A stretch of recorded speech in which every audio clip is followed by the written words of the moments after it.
the disappearance that shook the crown.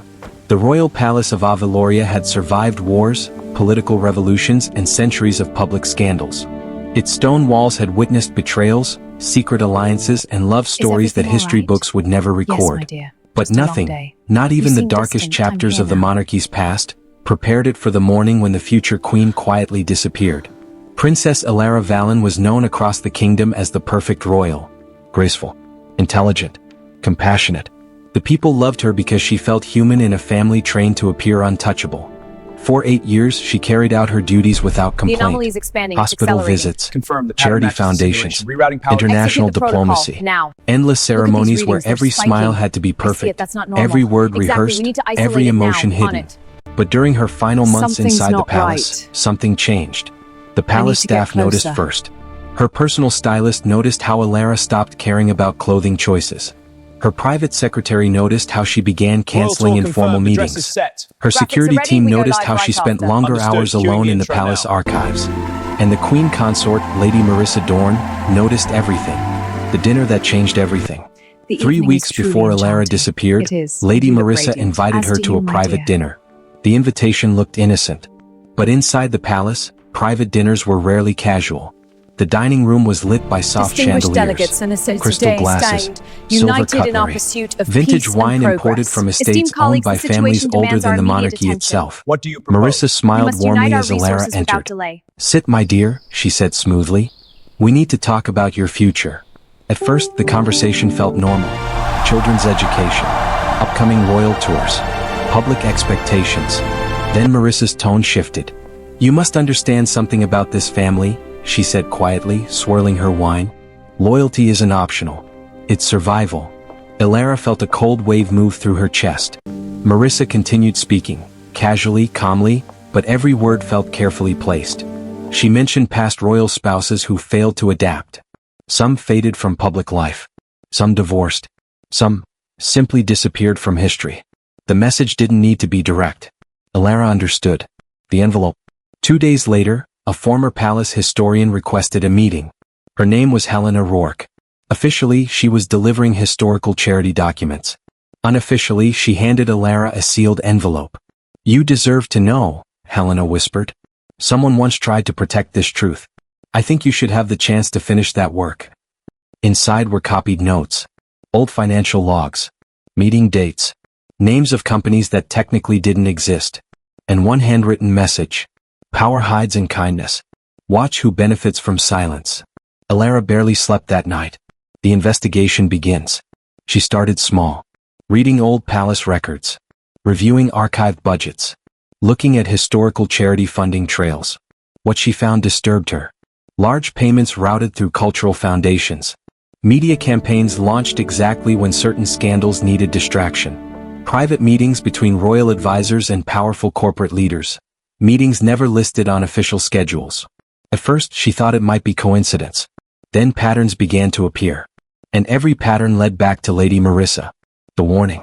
One afternoon, Elara met with the aging former monarch, Queen Althea, who had retired years earlier but still lived quietly inside the palace. Elara carefully explained what she had found. Queen Althea listened silently. When Elara finished, the old queen spoke softly. "My dear, some truths were buried to protect the crown." She paused. "But some were buried to protect the wrong people." Elara felt fear rise in her throat. "You must be careful," the old queen continued. "This palace has many rooms, but very few safe places." The decision. That night, Elara made her choice. If she stayed inside the system, she would never learn the full truth. So she used the palace's own rules to disappear. Official statement. Princess Elara is stepping away from duties due to personal health recovery. Unofficial reality. She vanished. The hidden months. Elara didn't run away alone. She built a team. Aaron Vale, tech billionaire who once lost government contracts after refusing political pressure. Jonas Hale, investigative journalist banned from major networks after exposing corruption scandals. Dr. Mira Solis, financial forensic expert who specialized in tracing hidden money networks. Together, they began mapping the hidden power structure behind the palace. And what they found was bigger than they expected. The network. It wasn't just influence. It was control. Media narratives shaped quietly. Political decisions influenced through charity partnerships. Corporate deals approved after private cultural meetings. None of it was technically illegal, but all of it was carefully engineered. And at the center of the web was Lady Marissa. The breaking point. Then they found something worse. A planned private meeting between Marissa and an international business magnate already under global investigation for corruption. If proven, it could destroy the monarchy's public trust forever. Elara knew this was the moment. Not revenge. Truth. The return.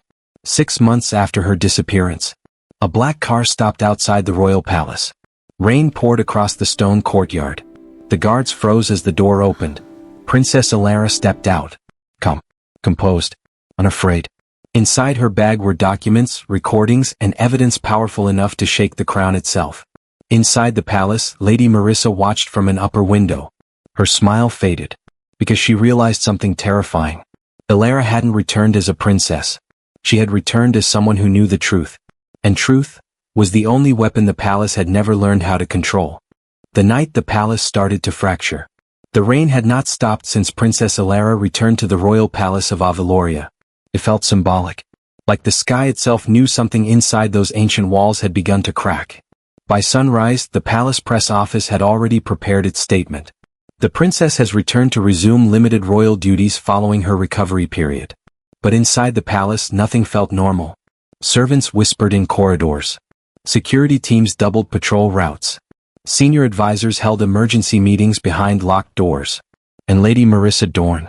She was not panicking. She was planning. The silent war begins. Elara was escorted to her private residence wing, but she noticed changes immediately. New cameras. New guards. New staff members she didn't recognize. She smiled politely. Inside, she began cataloging everything. Because she understood something now. Power didn't always attack loudly. Sometimes it just watched and waited. The first confrontation.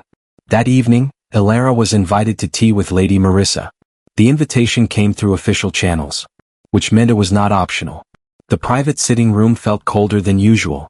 Marissa sat near the window, sunlight framing her like a portrait. "My dear," she said warmly, "you've been missed." Elara sat opposite her, placing her handbag carefully beside her chair. "Thank you," Elara replied calmly. Silence stretched between them. Then Marissa spoke quietly. "You've been very busy during your rest period." It wasn't a question. Elara held her gaze. "I had time to think." Marissa smiled. "That can be very dangerous." The unspoken threat. Marissa stood and walked slowly across the room. "This family survives because we protect each other," she said. "Sometimes that means choosing what not to reveal." Elara answered softly. "And sometimes survival requires honesty." Marissa turned. For a moment, the warmth vanished from her face. Then it returned. "Oh, my dear, honesty is a luxury for people without responsibility. The hidden clock is ticking." That night, Elara contacted her team using encrypted communication devices hidden inside ordinary household objects. Aaron was monitoring global data traffic. Jonas was preparing media backup strategies. Dr. Mira was tracing new financial movement, and she had found something alarming. Large transfers. Fast. Hidden through multiple shell corporations. Someone was moving money quickly. Like they expected a storm. The secret meeting discovery. 2 days later, Jonas confirmed it. A private diplomatic dinner. Off record. No official guest list. But satellite tracking confirmed arrivals from international energy investors, foreign political advisors, corporate lobby representatives. And one name triggered immediate alarm across their team. Victor Karev. A businessman currently under investigation by multiple international agencies. The risky plan. Elara made a decision. She would attend the dinner. Now. Not as a spy. As a witness. If truth ever needed to go public, her presence would make denial impossible. The dinner of masks. The royal countryside estate glowed under golden lights as elite guests arrived. Everyone smiled. Everyone laughed. Everyone pretended. Elara moved through the room like she belonged there, because technically she did. But she watched everything. Body language. Private whispers. Handshakes that lasted too long. Then she saw Marissa speaking privately with Karev. Their conversation was quiet. But Elara's hidden audio device captured enough. Not crimes. Not obvious corruption. But coordination. Influence. Promises wrapped in polite language. The kind of conversations that never appear in history books, but shape history anyway. The near discovery. As Alara moved through the garden terrace, one security officer stopped her. "Princess, this area is restricted tonight." Her heart pounded.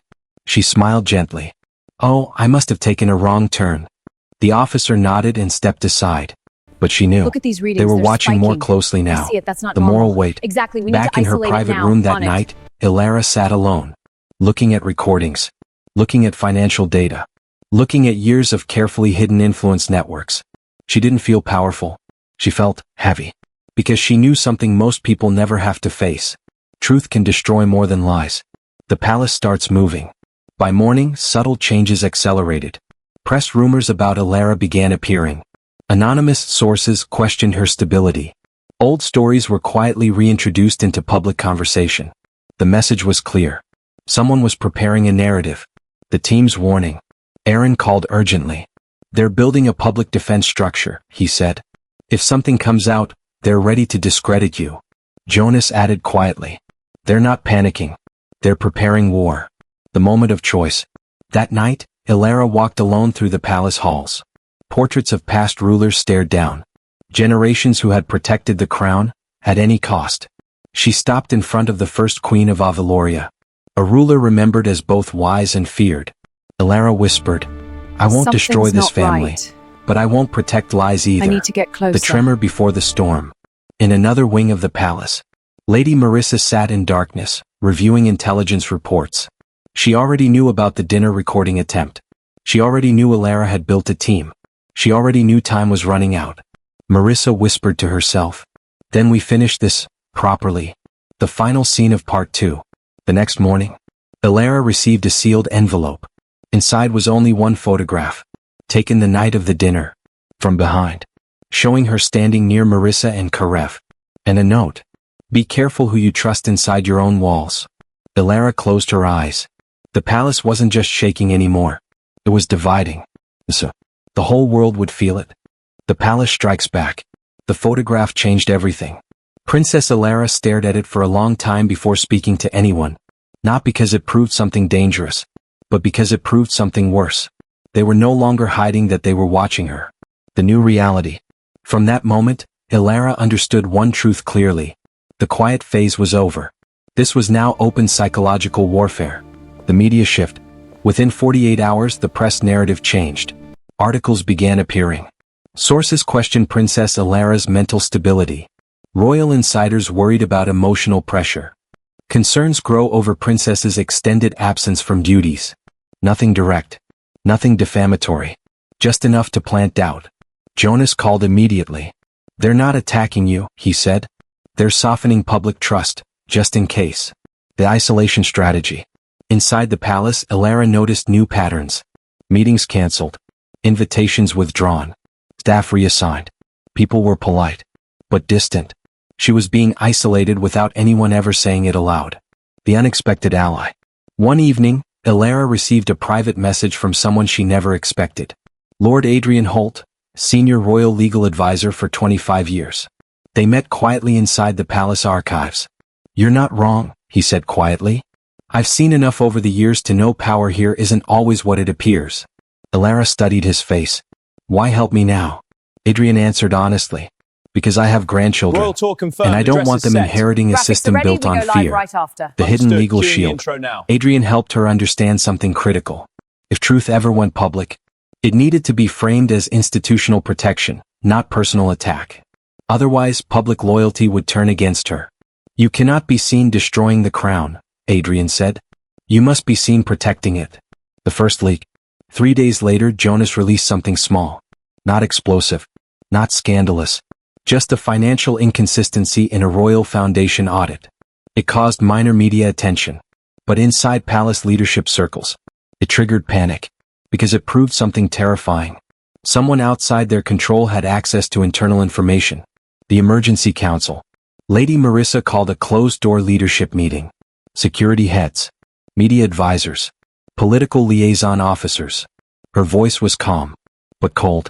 "We are facing a credibility threat," she said. "And credibility is the foundation of monarchy." Someone asked quietly. "And the princess?" Marissa paused. "She is confused. And confusion can be corrected." The personal pressure. That night, Prince Kalen, Ilara's husband, finally confronted her. "Tell me what you're doing," he said quietly. She saw fear in his eyes. Not anger. Fear. "I'm trying to protect the future," she said. He whispered. "Or destroy it." The emotional breaking point. For the first time, Ilara felt completely alone. Not just politically, emotionally. Because the hardest part of truth wasn't fighting enemies. It was losing people who couldn't stand in the middle of the storm. The second discovery. Dr. Mira called urgently. "We found something bigger," she said. "New financial channels. Emergency asset movement. Legal preparation for something massive." "They think something is coming," Mira said. "And they're preparing to survive it." The trap. Then came the invitation. Public charity gala. Mandatory attendance. Major media coverage. And Lady Marissa personally requested Ilara's presence. Aaron said immediately. "It's a stage." Jonas added. "They want you visible. Measured. Judged." The gala night. The palace ballroom glittered with gold light and camera flashes. Ilara entered alone. Every camera turned. Every whisper paused. Marissa approached her publicly. Smiling. Elegant. Perfect. "Welcome home," she said for cameras. But quietly added. "Let's end this before it destroys you." The silent challenge. Ilara answered softly. "Or before it destroys everything built on lies?" Marissa smiled wider. "To survive leadership, you must understand which truths matter." The public hint. During her speech, Ilara said something unexpected. Institutions don't survive because they are perfect. They survive because they are strong enough to face truth. The room went silent. It wasn't an accusation, but it was a warning. The world reacts. Clips spread globally. Public reaction divided. Some praised her honesty. Some feared instability. The palace communications office went into emergency mode. The private threat. Later that night, Ilara found another envelope. Inside, photos of her investigation team. Aaron, Jonas, Mira. And a message. Truth has consequences. Not just for you. The turning point. That night, Ilara made her hardest decision yet. She would accelerate everything. Not recklessly, but strategically. Because now it wasn't just her at risk. The truth reaches the world. The morning began too quietly. Princess Ilara knew silence inside the palace usually meant one thing. Something had already started moving. The global shift. At 6:40 a.m., Jonas triggered the second release. Not a scandal. Not accusations. Just verified documents showing hidden financial influence networks connected to multiple elite institutions, including some tied indirectly to royal advisory circles. Carefully worded. Legally protected. Impossible to dismiss. Within 1 hour, global news outlets began reporting. Not aggressively, but curiously. And curiosity was far more dangerous than outrage. The palace crisis room. Inside the palace, senior advisors gathered around large digital screens. International media coverage was spreading fast. Political leaders requested private clarification meetings. Financial partners paused negotiations. And the public was asking questions. Lady Marissa's real fear. For the first time, Marissa felt something she had avoided for decades. United Loss of narrative control. Not exposure. Not scandal. Control. And control was everything. The public reaction. Outside the palace gates, crowds began forming. Not angry. Not violent. Just waiting. Waiting for answers. Waiting for honesty. The family fracture. Prince Kalen requested a private meeting with Ilara. He looked exhausted. "They're saying this could destabilize the entire system," he said quietly. Ilara nodded. "I know." He asked the question that mattered most. "Is it worth it?" She answered honestly. "I don't know yet." The unexpected support. That afternoon, something surprising happened. Former palace staff members began quietly contacting investigative journalists. Not dramatic whistleblowers. Just confirmations. Small truths. Tiny puzzle pieces that supported the larger pattern. And patterns were impossible to ignore. The emergency public address. The monarchy announced an official broadcast. The entire nation watched. The king spoke carefully. Measured. Reassuring. He acknowledged historical financial irregularities under review. He promised transparency audits. He promised reform committees. But he never denied anything directly. And that mattered. The hidden meeting. That night, Marissa requested one final private meeting with Ilara. No cameras. No staff. No witnesses. Just two women inside a private council chamber. Marissa spoke first. You could have ruled peacefully. Elara replied. I still can. But peace built on fear isn't peace. Marissa's voice softened. You think truth will make them love this institution more? Elara answered quietly. I think truth is the only thing that gives it a future. The personal revelation. For the first time, Marissa dropped the public mask. You have no idea what it took to hold this system together, she said quietly. Elara responded gently. Then help me rebuild it. The decision. Marissa didn't answer immediately. Because she knew something Elara didn't yet fully understand. Power systems don't collapse suddenly. They change slowly. And whoever controls the change controls the future. The world waits. By the next morning, the global narrative had shifted again. Not royal scandal. Not royal corruption. But something far more dangerous. Is the monarchy entering a new era? The team's final warning. Aaron sent a secure message. If you push further, there's no turning back. Jonas added. History remembers reformers, and it also destroys them. Mira simply said. Be sure of who you are before you do this. The moment of absolute choice. That night, Elara walked alone through the Hall of Monarchs. Generations of rulers stared down. Some remembered as heroes. Some remembered as cautionary tales. She realized something powerful. History never remembers the comfortable ones. Only the ones who changed something. The crown or the truth. The world did not explode overnight. There were no riots. No sudden collapse. No dramatic fall of the monarchy. Instead, there was something far more powerful. Conversation. The new reality. For the first time in generations, the monarchy was not being protected by silence. It was being examined by the public, openly, calmly, and continuously. And Princess Elara knew something important. This was the moment that would define everything. The final council meeting.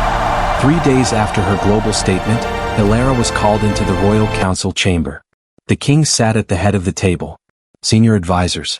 Legal representatives. Economic advisors. National constitutional experts. And Lady Marissa. Still composed. Still powerful. But quieter now. The king spoke first. The institution must survive, he said calmly. Elara nodded. I agree. That surprised half the room. The real question. The king continued. Then tell us, how? Elara stepped forward. Not by hiding mistakes, she said. By proving we are strong enough to admit them. The resistance. One senior advisor spoke sharply. You risk destabilizing public confidence. Elara answered calmly. No. Silence already did that. The public just didn't know yet. The unexpected moment. Then something surprising happened. Lady Marissa spoke. For decades, she said slowly, we believed control was protection. The room fell silent. She looked directly at Elara. Perhaps, we were wrong. The emotional cost. Later that night, Prince Kalen found Elara standing alone on the palace balcony. You changed everything, he said quietly. She shook her head. No. I just stopped pretending everything was fine. He asked, do you regret it? She thought for a long moment. Then said, I regret that it was ever necessary. The public reform announcement. 2 weeks later. The monarchy announced its largest transparency reform in history. Independent financial oversight. Public charity reporting systems. External advisory boards. Media transparency partnerships. The announcement shocked the world. Not because it exposed corruption. But because it showed change was possible. Lady Marissa's exit. In a quiet statement, Lady Marissa announced retirement from public royal advisory roles. No scandal. No accusations. Just departure. But before leaving, she met Elara privately one last time. You will learn, Marissa said quietly, that leadership is never clean. Elara answered softly. I know. But it should at least be honest. Marissa gave a small smile. Then perhaps the future is safer with you than with me. The public response. The reaction surprised everyone. Public support for the monarchy didn't collapse. It increased. Because people didn't see perfection. They saw humanity. And humanity builds trust. The personal transformation. Months later, Elara no longer felt like the same person who once feared palace whispers. She felt stronger. Not because she had won. But because she had chosen who she wanted to be.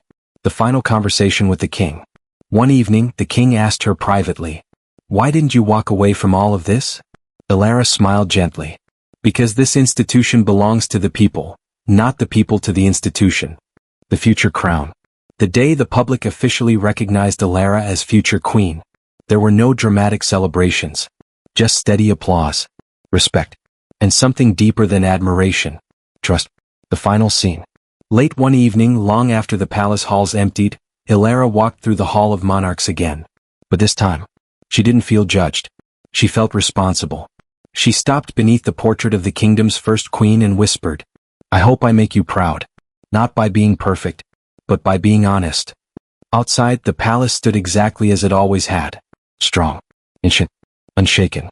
But inside, something had changed forever. The monarchy had not been destroyed by truth. It had been reshaped by it. And sometimes, the strongest crowns are the ones brave enough to evolve. The end.